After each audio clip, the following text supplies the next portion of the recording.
आता बघा, ही सगळी लगबग सुरू असतानाच उद्धव ठाकरे हे प्रेशरखाली म्हणजे दबावाखाली आहेत अशी एक मोठी माहिती पुढे आली आहे। 50 खोक्यांच्या एकूण प्रकारामुळे मात्र उद्धव ठाकरे यांच्याबाबत असलेली सहानुभूती वाढतच गेलेली आहे। मित्रहो नमस्कार।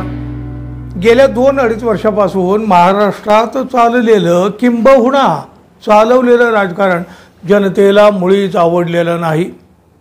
महाराष्ट्राच्या विकासाचं नाव घ्यायचं आणि केवळ सत्तेसाठी स्वार्थासाठी स्वतःच्या खुर्चीसाठी हे राजकारण सुरू आहे, हे काय महाराष्ट्राला कळत नाही का हो? दूध खोळा आहे महाराष्ट्र। उद्धव ठाकरे यांना मुख्यमंत्री करण्याचा निर्णय झाला होता ना, तेव्हा अनेकांना वाटलेलं होतं की अरे हा निर्णय चुकीचा झाला आहे। उद्धव ठाकरे कसलाही अनुभव नसताना थेट मुख्यमंत्री, काय होणार आता या महाराष्ट्राचं? पण काय झालं, पुढं उद्धव ठाकरे यांनी असं काही सरकार चालवलं की लोक पाहतच राहिले। आजही लोकांना तो काळ आठवतो आहे। अशा प्रकारचा असाही मुख्यमंत्री असू शकतो हे त्यांनी दाखवून दिलं या महाराष्ट्राला। मुख्यमंत्रीपदाचा ना अवास्तव रुबाब ना घमेंड। 3 पक्षाचं सरकार असूनही सगळी गाडी कशी सुरळीत सुरू होती। महाराष्ट्रातल्या घराघरात ते मुख्यमंत्री नाही तर ते आपल्या घरातील कोणीतरी कुटुंब प्रमुख आहेत अशीच भावना घराघरात निर्माण झालेली होती ना। आठवतो ना तो कोरोनाचा काळ।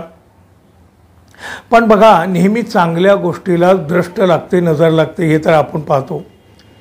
कोणाच्या तरी सत्तेच्या आसुरी हव्यासा पोटी या म्हणजे महाविकास आघाडीच्या सरकारला नजर लागली कसली लावली गेली आणि गद्दार प्रवृत्ती खुर्चीवर बसली।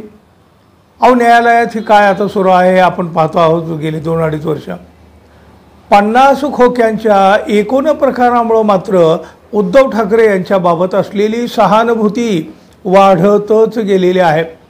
तोच प्रकार शरद पवार यांच्या राष्ट्रवादीबाबत झाला। आता अजित पवार आणि त्यांच्या पक्षाची काय अवस्था झाली हे महाराष्ट्र पाहतो आहे। आता विधानसभा निवडणुकीच्या तारखा लवकरच जाहीर होतील। निवडणूक आयोगाच्या हालचाली वाढलेल्या आहेत। यावरून लवकरच निवडणुकीच्या तारखा घोषित केल्या जातील अशी आता चर्चा तर सुरू झालेली आहे। आता याच पार्श्वभूमीवर राज्यातील सगळे पक्ष निवडणुकीच्या तयारीला लागलेले आहेत। महायुती आणि महाविकास आघाडी यांच्याकडून जागा वाटपाच्या ज्या काही रोज घडामोडी घडत आहेत त्याच्या बातम्या येत आहेत। आता बघा, ही सगळी लगबग सुरू असतानाच उद्धव ठाकरे हे प्रेशरखाली म्हणजे दबावाखाली आहेत अशी एक मोठी माहिती पुढे आली आहे। वास्तविक पाहता महाविकास आघाडीसाठी अनुकूल वातावरण आहे राज्यात। उद्धव ठाकरे मुख्यमंत्री व्हावेत अशी शिवसेनेची जशी इच्छा आहे ना, तशी जनतेची इच्छा आहे। सोशल मीडियावर बघा, अनेक जण हे नेटकरी सगळी मागणी तर करतात ती उद्धव ठाकरे यांचीच। पण मुख्यमंत्री पदावरून आघाडीत गेल्या काही दिवसापासून ठिणग्या उडताना दिसू राहिल्या आहेत त्यात। आणि उद्धव ठाकरे यांची नाराजी त्यामुळे लपून राहिलेली नाही। काँग्रेस पक्षाच्या नेत्यांनी बरीच हटवादी भूमिका घेतली असल्यामुळं पुन्हा हे सगळं चित्र समोर आलेलं आहे। एकतर काँग्रेसचा सोपडा साफ झालेला होता। 8वा महाविकास आघाडी स्थापन झाल्यामुळं लोकसभेत काँग्रेसला चांगलं यश मिळालं। पण यश पचवायला सुद्धा मोठी ताकद लागते म्हणतात हो। काँग्रेसने उथळपणा सुरू केला, त्यामुळं नाही म्हटलं तरी उद्धव ठाकरे आणि त्यांची शिवसेना नाराज झालेली आहे। आता बघा, नाराजी हा भाग वेगळा, पण आता उद्धव ठाकरे हे दबावाखाली का आलेले आहेत? ठाकरे यांच्या शिवसेनेचे नेते भास्कर जाधव यांनीच याबाबत आता माहिती दिलेली आहे। उद्धव ठाकरे मला प्रेशर खाली आल्याचं दिसत आहेत असं भास्कर जाधव म्हणाले आहेत। खूप गंभीर बाब आहे ही।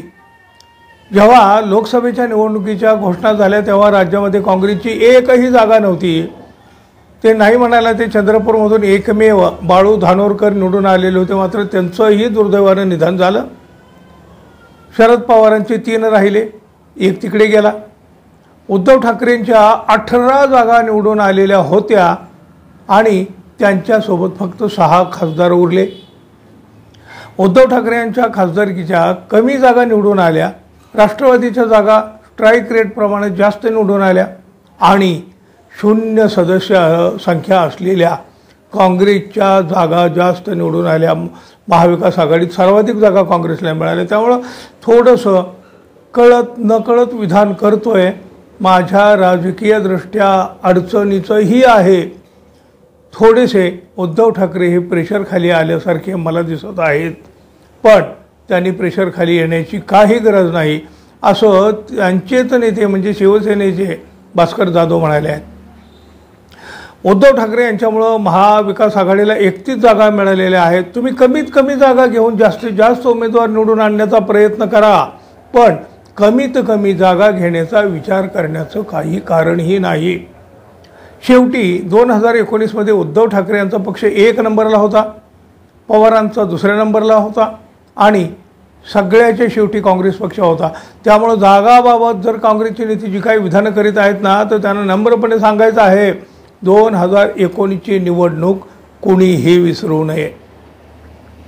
आता बघा, या सगळ्यामध्ये महत्त्वाचा आणि मोठा मुद्दा जो उरतो तो आहे उद्धव ठाकरे यांच्या प्रेशरचा, त्यांच्या दबावाचा.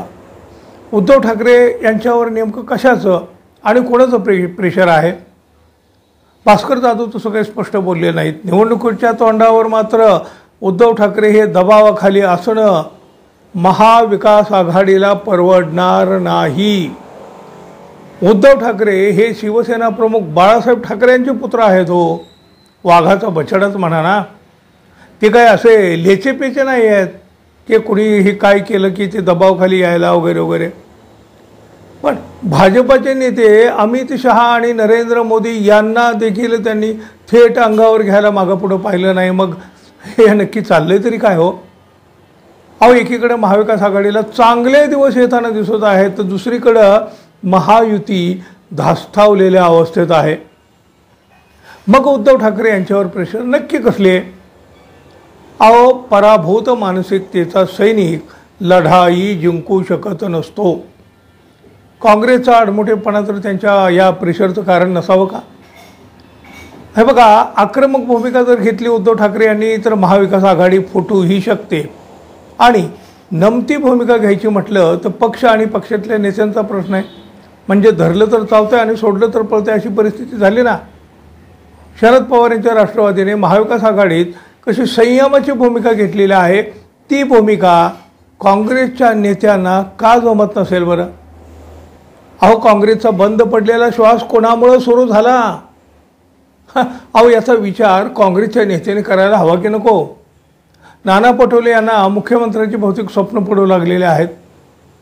अहो, नक्की कसल्या कोंडीत अडकले आहेत आता उद्धव ठाकरे? कोणाचा आणि कशाचा दबाव आहे त्यांच्यावर? लढायला निघायची ही वेळ आहे आणि अशा वेळीच सेनापतीच दबावाखाली. महाविकास आघाडीतील प्रमुख नेत्यांनी ही गंभीरपणे घेण्याची गरज आहे.